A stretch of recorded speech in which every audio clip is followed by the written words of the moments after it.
Salut à vous mes gueuses et mes gueux, c'est moi le clochard magique, alias Toine Olabac, pour votre plus grand plaisir, comme d'habitude, avec... C'est quoi cette houppette? Je viens de me laver, j'ai pris une douche, donc voilà, les cheveux, je sens très bon. Venez me humer, venez me truffer mes dessous de bras là, hein.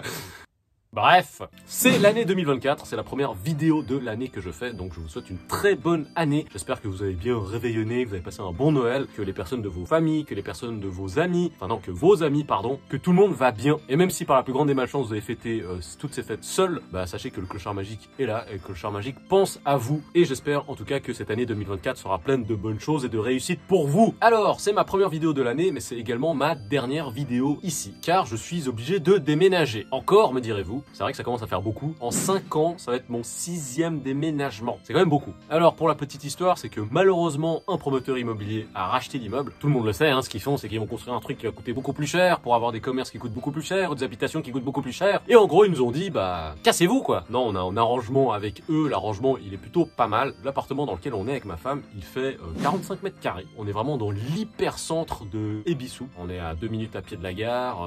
Je suis à 15 minutes à pied du croisement de Hachiko, le Scramble de Shibuya. Et du coup, on va devoir emménager dans un autre endroit qui est juste à côté. On déménage littéralement à 20 mètres. Voilà, c'est cool. Le seul truc qui est dommage, c'est que l'appartement va être beaucoup plus petit. Je crois qu'on perd presque 10 mètres carrés de surface et c'est également plus cher. Le truc le plus relou, c'est surtout tout ce qui est déménagement parce que je vous dis, moi j'en ai marre, hein, comme je le dis là, hein, c'est déjà mon 6e déménagement. Relou de relou. Voilà. En tout cas, pour cette dernière vidéo, je pensais que c'était une bonne idée de faire le point afin de vous parler de mes résolutions pour l'année 2024 et de mes buts à venir. Ce sera aussi le moyen de revenir sur mes résolutions de 2023. Est-ce que j'ai réussi à les réaliser ou pas? Lâchez un petit like, abonnez-vous s'il vous plaît, parce que j'aimerais essayer d'arriver à 5000 abonnés en 2024. Je compte sur vous. En tout cas, c'est le générique, c'est parti!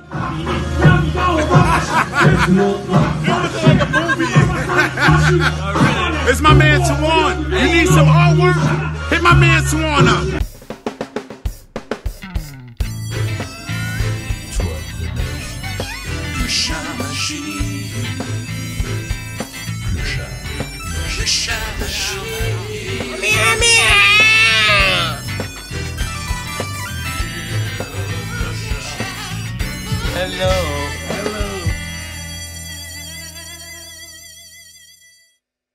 Bienvenue à vous mes gueuses et mes gueux. Donc on y est, 2024, ce qui marque désormais mes 6 années de vie au Japon. Et au total, j'arrive gentiment, on va dire, à environ 9 années de présence à Tokyo au total. Ça ne nous rajeunit pas du tout. 2024, c'est un nouveau tournant et j'espère vraiment pour vous et pour moi que cette année sera très bien. Enfin, j'espère vraiment pour moi parce qu'en fait, vous, j'en ai absolument rien à foutre.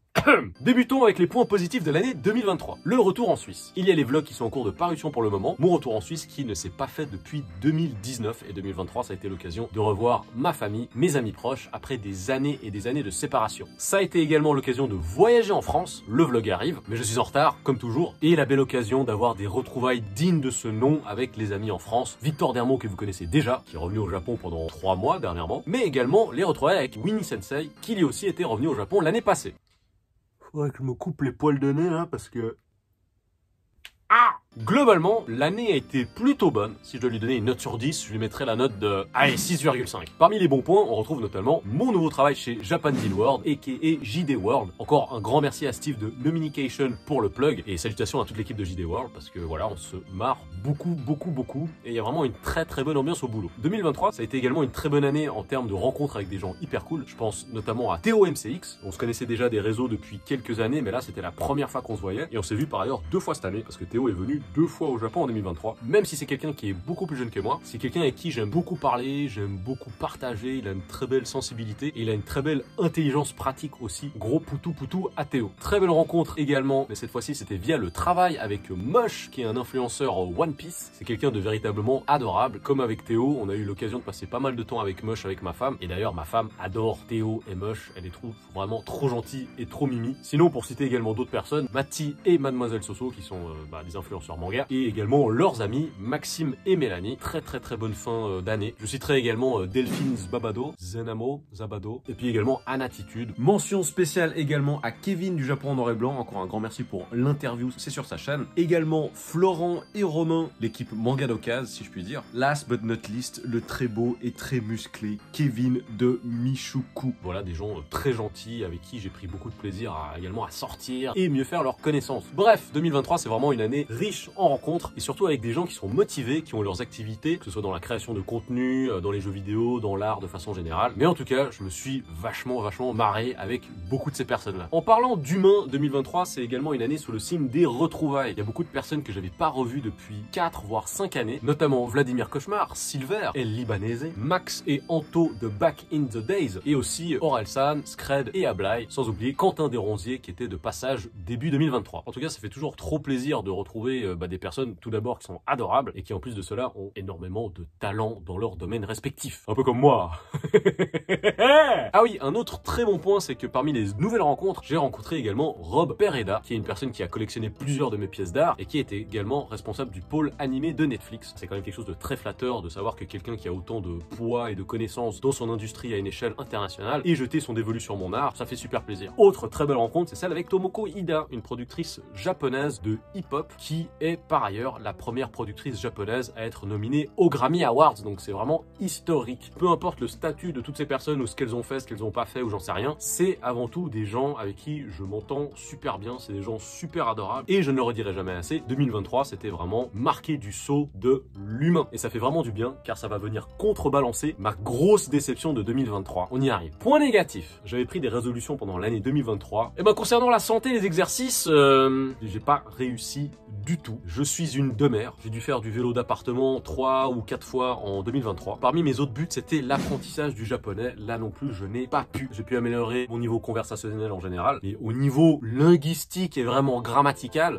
c'était juste pas possible dans le sens où le temps est un véritable problème. Et ça, j'en parlais déjà la dernière fois. Le temps, c'est également un souci que je n'ai pas réussi à résoudre non plus. Et en même temps, je vous avoue que je suis pas tant intéressé par la langue japonaise. Je sais, c'est bizarre, je vis au Japon et on est d'accord, mais je sais que si je suis devenu bon en anglais, c'était parce que j'étais motivé par le rap. Je voulais comprendre les paroles de rap, je voulais faire du rap. Et je pense que malheureusement, je n'aime peut-être pas assez le Japon ou peut-être pas assez les mangas et tout pour vraiment me donner envie de masteriser le truc. Et c'est là où je me rends compte que j'aime beaucoup trop le rap en fait et que cet amour du rap prend tout mon temps et toute mon énergie. Et tant mieux parce que c'est ma passion numéro 1. Autrement, pour rebondir un petit peu sur le facteur temps, vous avez certainement remarqué que le rythme des vidéos était à peu près de une vidéo toutes les 3 semaines en ce moment, sans compter les shorts, les TikTok et tout ça. Et ça c'est encore une conséquence temporelle hein, vu que je mets la priorité sur le dessin. Et ça c'est vraiment un point très positif. Par contre le dessin, c'est que j'ai fait beaucoup de collaborations avec divers artistes d'Afrique du Sud, des États-Unis, du Japon. Et j'ai par ailleurs battu l'objectif que je m'étais fixé l'année passée, qui était celui de vendre 100 NFT en 2023. Eh ben c'est gagné. C'est franchement cool, étant donné que l'état du marché est très moribond en ce moment, c'est un petit peu un miracle en soi. Mais en effet, il n'est pas possible de vouloir faire autant de choses qu'on le voudrait avec aussi peu de temps à disposition. Mais au moins maintenant, j'en suis plus que conscient. Un autre point un petit peu négatif, c'est celui des loisirs. C'est pas génial parce que j'ai pas autant de temps que j'aimerais afin de pouvoir jouer aux jeux vidéo par exemple. Il y a énormément de jeux que j'ai en retard. Je pense que c'est un miracle à l'heure actuelle si j'arrive à jouer une demi-heure par semaine. Par contre, niveau matage d'animé et lecture de manga, là c'est trop bien. Vu que j'ai le temps d'en profiter dans les transports en commun quand je vais au travail ou quand j'en reviens, j'ai pu me mettre à jour sur pas mal de choses, notamment My Hero Academia. Et pour ma culture générale, j'ai lu Bleach. Et franchement, je trouve pas génial du tout. Le design des persos, il est vraiment trop bien. Mais sinon,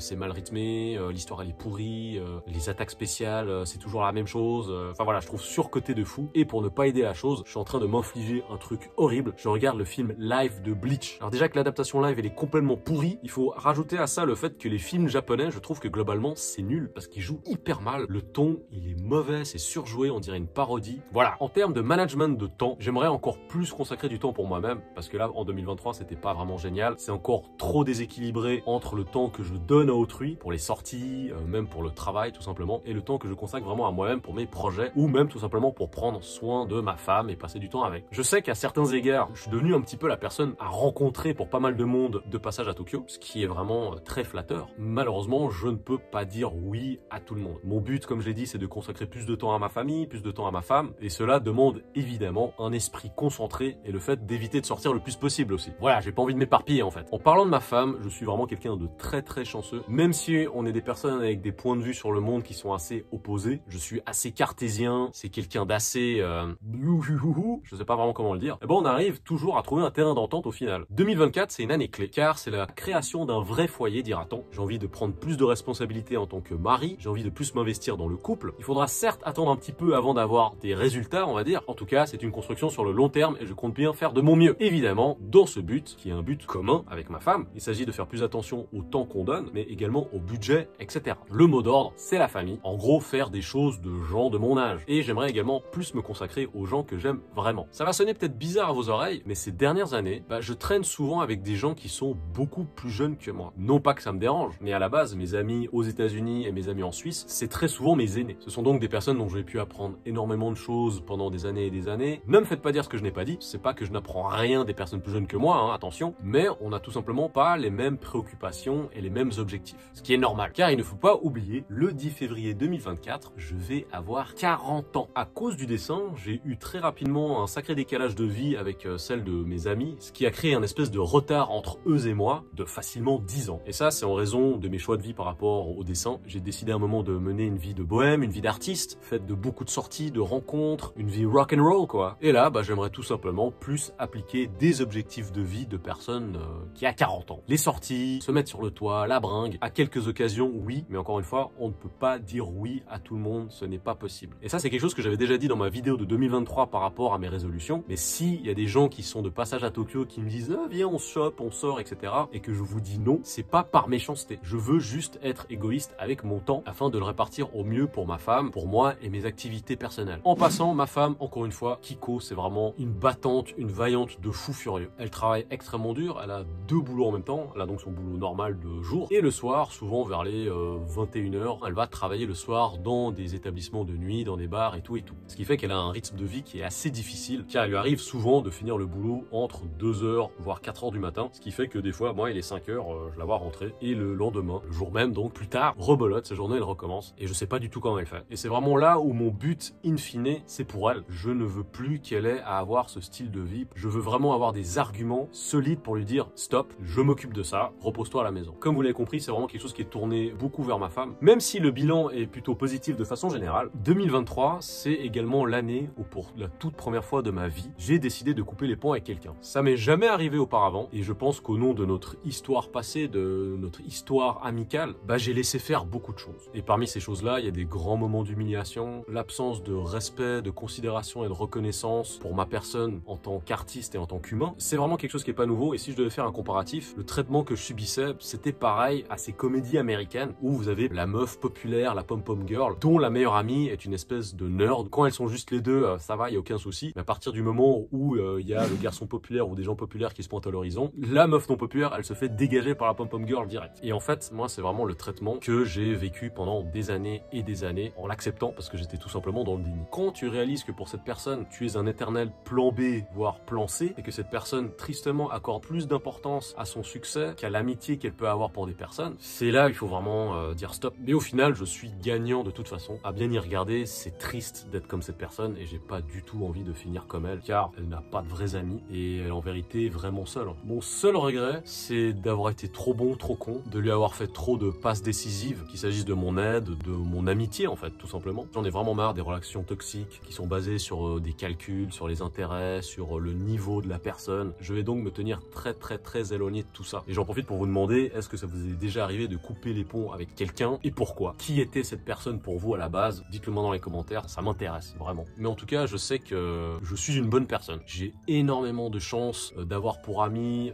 depuis ma plus tendre enfance des gens avec qui j'ai grandi, des gens avec qui je vieillis et avec qui je vais mourir et qui ont toujours été là et pour lesquels je serai également toujours là. Vous avez certainement vu dans mes vlogs en Suisse, la plupart de mes amis d'enfance que je connais depuis plus d'une trentaine d'années, on a toujours été là les uns pour les autres et j'ai vraiment une chance incroyable d'avoir pu grandir dans un environnement où il y a eu tellement d'amour, il y a eu tellement de partage et dans lequel l'amitié c'est vraiment le maître mot. Je suis vraiment heureux et fier de sincèrement sincèrement connaître cette valeur et jamais au grand jamais je deviendrai une mauvaise personne, une personne calculatrice, opportuniste. Ça fait également partie de mes résolutions de l'année 2024, couper les ponts avec cette personne et éviter les gens toxiques de façon générale. Et c'est la fin de cette vidéo, je vous remercie vraiment d'être avec moi pour une nouvelle année de plus. Ma chaîne va avoir 3 ans maintenant, ça passe vraiment très très vite, ce sera en mars qu'elle va fêter son anniversaire et moi je vais fêter le mien en février. Au moment où cette vidéo sortira, je pense que je serai certainement déjà dans mon nouveau chez moi. Au revoir, cet endroit dans lequel j'aurais pas passé beaucoup de temps mais je m'y serais